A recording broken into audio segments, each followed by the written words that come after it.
Oh my goodness, you guys. I swear I'm struggling so hard to find a good church in Toronto.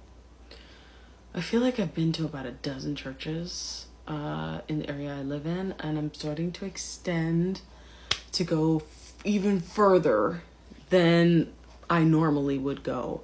Because normally I like to try and find places that are like within a 30-minute bus ride. The current place I'm going to is about 45 minutes bus ride away.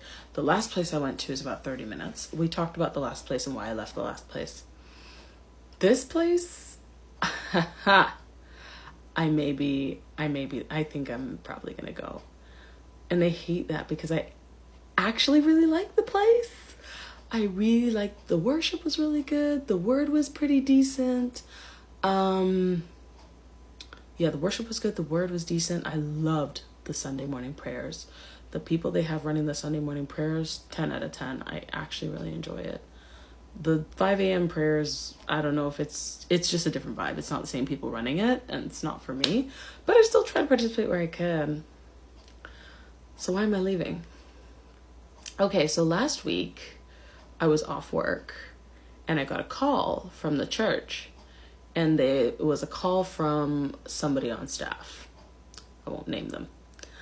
And they wanted to talk to me and check if I had any questions about the church and da-da-da-da.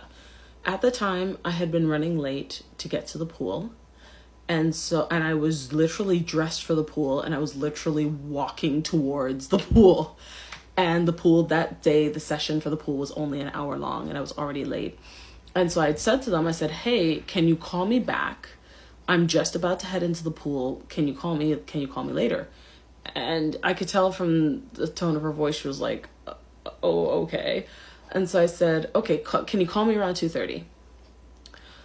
She was like, I'll try. I kind of got the sense she wasn't going to call me back. And she didn't, which is fine. Because I was like, I'm going to see you at church on Sunday. I'll just tag you when you're at church, because I knew who she was.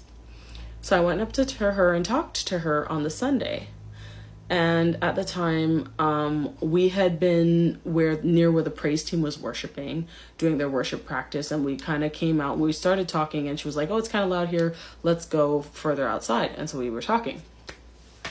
So while we were talking, I said to her, I'm just hopping from church to church, kind of just trying to find my fit right now. I said, I was at a previous church. I realized that our doctrine really didn't align when it came to healing. So I just want to ask you a few questions to see where you guys stand. I've already heard a sermon. I heard a sermon from one of the other pastors at the church. That pastor had preached about healing. So I was certain that we were aligned healing-wise. But I wanted to check, because I was like, okay, what do you feel about women in ministry? Because I know some churches are like, women must be quiet in the church, but they want you to give, they want you to volunteer and all that stuff, but you must just shut up at church. So I wanted to check that they weren't one of those churches. They weren't. And then I was checking, okay, where are your stances with regards to prosperity? And, and she was saying to me that, sometimes what I hear on stage, I don't always agree with, but, this is where God has me, and I've found a family here, and I've been here for X amount of years, and I hope that you can find this as your home too. And so I was like, okay, cool. And I thought everything was great. That was last week. This week, I'm sitting in church, listening along to the sermon. Mind you, the lead pastor of this church, he's been on vacation for a while. So they've been having guest preachers and the junior pastors preaching, but the main guy was not there. All of a sudden, the pastor was preaching, and he's talking about being planted in a church and all that stuff, and the importance of being planted in a church, which again, no problems with. I'm trying to find a church to be planted in. I'm happy to do so. But I thought it was very interesting that he made a point in the church service where he basically said something to the effect of, you know what my biggest pet peeve is at church? What really irritates me? When new people come to the church and they say that they're just shopping at the church. And he's basically saying that, basically, if you're just coming to church just to shop around and see what's happening here, you're basically just looking at what's here for you. And if that's what the kind of experience you're looking for, just to see how the church benefits you, then then this is not the church for you, and I release you to go somewhere else. And I'm sitting there thinking, oh, and I look, it could be just a coincidence that his first sermon on the first Sunday that he's back had something to do tangentially with what I said to the lady from his staff. I think it's interesting that I told her I was just hopping from church to church to kind of see what I'm looking for. It's possible, given the sound that was coming out of the praise team while we were talking, it's possible that when I was said just hopping, she heard shopping. And it's possible, I know my diction is not always the best, so I can own that possibly I contributed to some of the miscommunication there. But to me, I was actually again, I have no proof of this. I just have a feeling in my spirit that she was talking about me. And she talked about me to the lead pastor and relayed a message that was inaccurate to him. And now he's over there upset that I told his staff member I was just shopping, which I did not say. I said I was just hopping. And of course, he decided to include me in the sermon, that how dare I tell people I'm just shopping, and he specifically said it irritates him when new people come and they say that they're just shopping around. I said I was just hopping around, but the wording he got was just shopping around. And I'm like, how many new people does this church really get? And how many new people have come since he's been on vacation? And how many new people have said something that's quite similar to what I said to the lady that has now been misconstrued and repeated off of the pulpit?